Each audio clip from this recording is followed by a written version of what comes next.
Okay.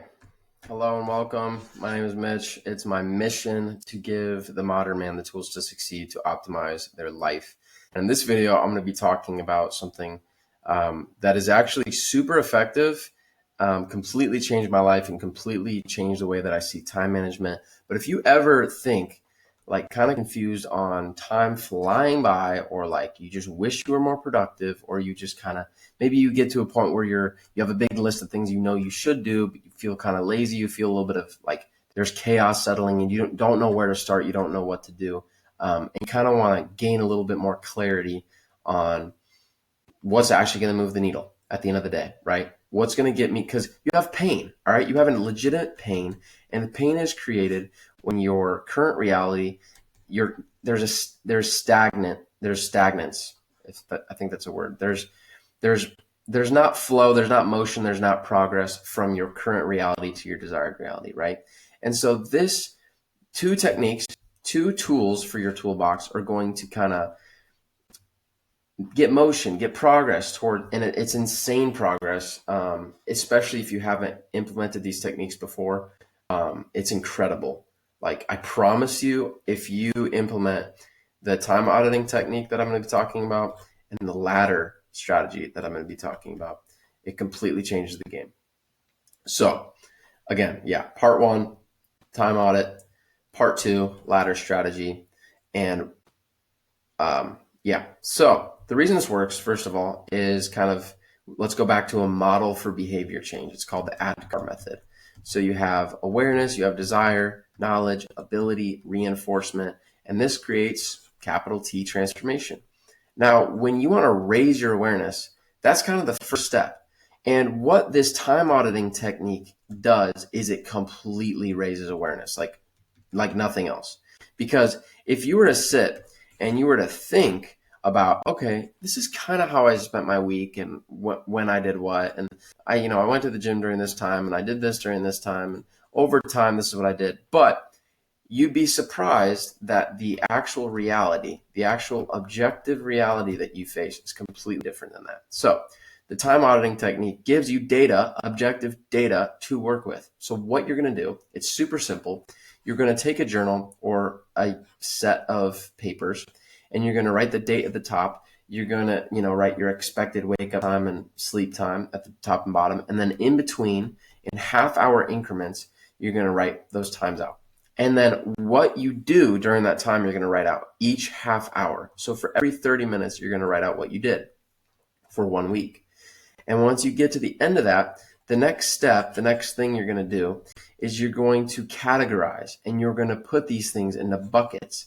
So, okay, I spent, this many hours in the gym, and I spent this many hours with family, and I spent this many hours mindlessly scrolling on my phone, and I spent this many hours eating and cleaning and cooking and everything associated with that. And then you go, okay, well, this is kind of how I objectively spent my time, which first of all should already be kind of an eye opener for you. The next thing you should do after that is you should identify your goal or your series of goals. What are the biggest things that you need to get done? Maybe this is your career. Maybe this is your relationships. Maybe this is your health goals. Maybe whatever it is. What are the main things that you're trying to accomplish? What's your desired reality? What is your desired identity? Who are you trying to become? Like, get clarity on that. You can use, the SMART goals technique, where it's specific, measurable, attainable, realistic, time keyed, or whatever. But you want to get clarity on your goals, okay? And you might already have some clarity on your long-term and short-term goals, but what are you trying to accomplish? And once you kind of have these things, you have your categories, you have your categories from your time auditing, and then you have from 1 week, which is a decent amount of data, who else sits and writes what they did 30 minutes for 7 days. Like, nobody does that. The next thing, you have your goal, you have clarity with your goals. Then what you're going to do is you're going to ask yourself, okay, what is pulling me away from my goal? What is negative? And what is pulling me towards my goal? What is positive?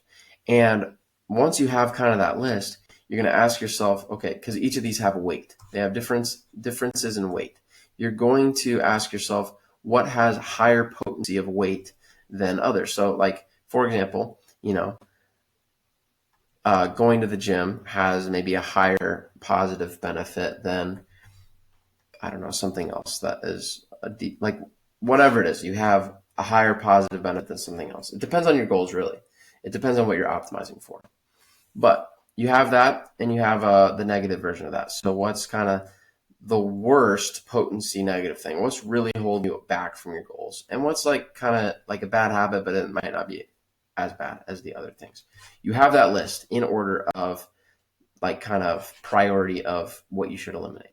Obviously, the first thing you should do is eliminate or minimize the bad habits, the things that are pulling you away. Minimal, I don't even know what that says. Then you're going to amass the knowledge and magnify these things. I can't even write. The things that are going to actually help you. Okay, and how do you do that? And that's when the second part of this comes in. The second part is, I call it the ladder strategy. I mean, I didn't invent strategy. I didn't invent this idea. I came up with the idea ladder strategy, and like my mind palace of a ladder, it's just the way that it works in my brain. But the idea has been iterated on for years and years and years, which is basically, habit formation takes 21 to 30 days to form a habit. And what you're kind of doing with a habit is, you're going into cue, routine, reward, and you're kind of trying to there's two parts of the mind. You have your conscious mind and you have your subconscious mind.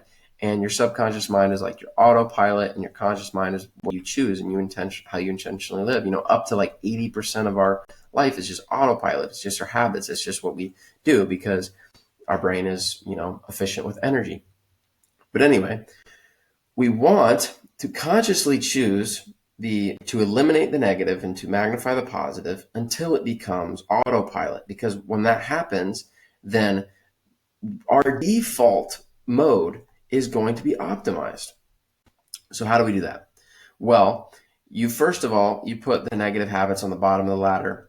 You put the positive habits at the top of the ladder in kind of order of priority, right? You want to eliminate the worst habit first, and you want to start, when you start your positive habits, you want to start the thing that's going to be the best first.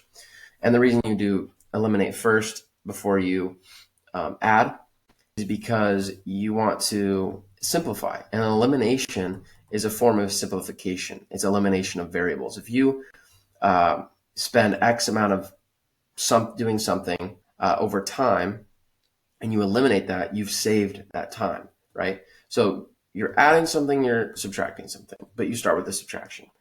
Each month is going to be one single goal. And so, yeah, this might take 5-6 months, but who else eliminates their worst habits and adds their best habits in 5 to 6 months? Like, that is rapid progress. If you think about the reason people don't do that, if you look at someone who maybe just for the sake of example, New Year's resolutions. You have these people who get super excited about these goals, right?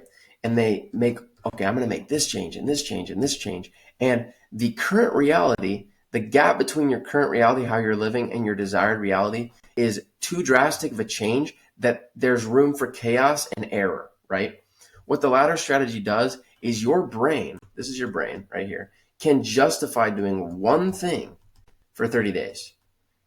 If I were to give you these 6 habits and go, okay, 6 habits in forever, because ultimately you want these things to stick around. It's not like you just want to be good at something for 30 days or get eliminates for something for 30 days. You want forever. But if I were to tell you, I want you to add these 6 really good habits forever, your brain can't really justify that.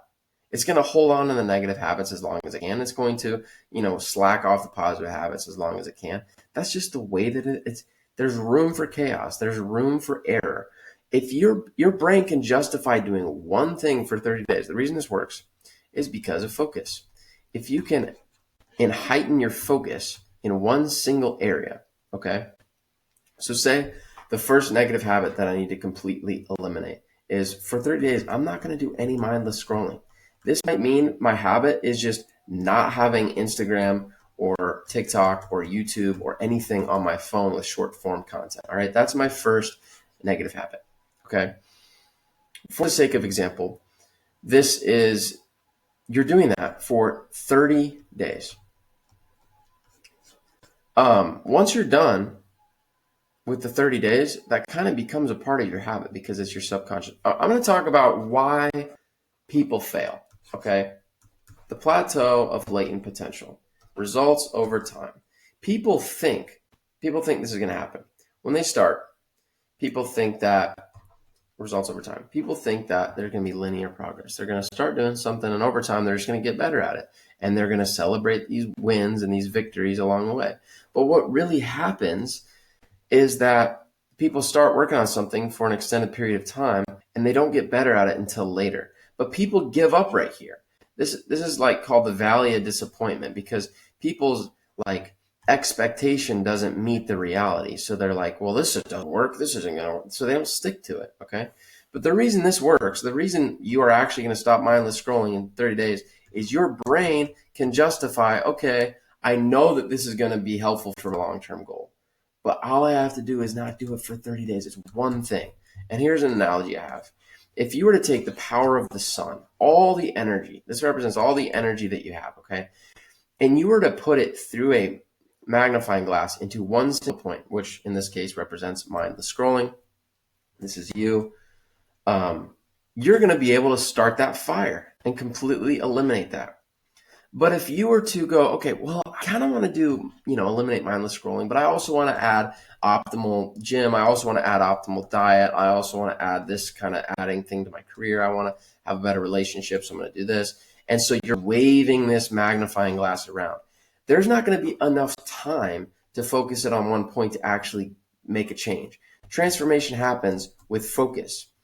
So that's kind of a key element of this, and the reason it works is that transformation just works when you're focused on one thing and your brain can justify doing things. Okay, so let's kind of hone in on why this works. So you have the awareness from the time audit.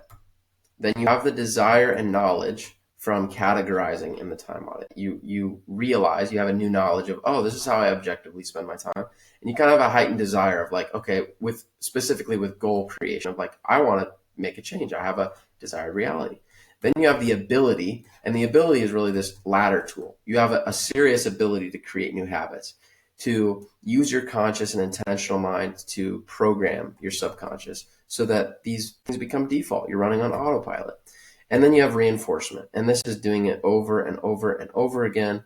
And really, eventually, this should kind of become automatic.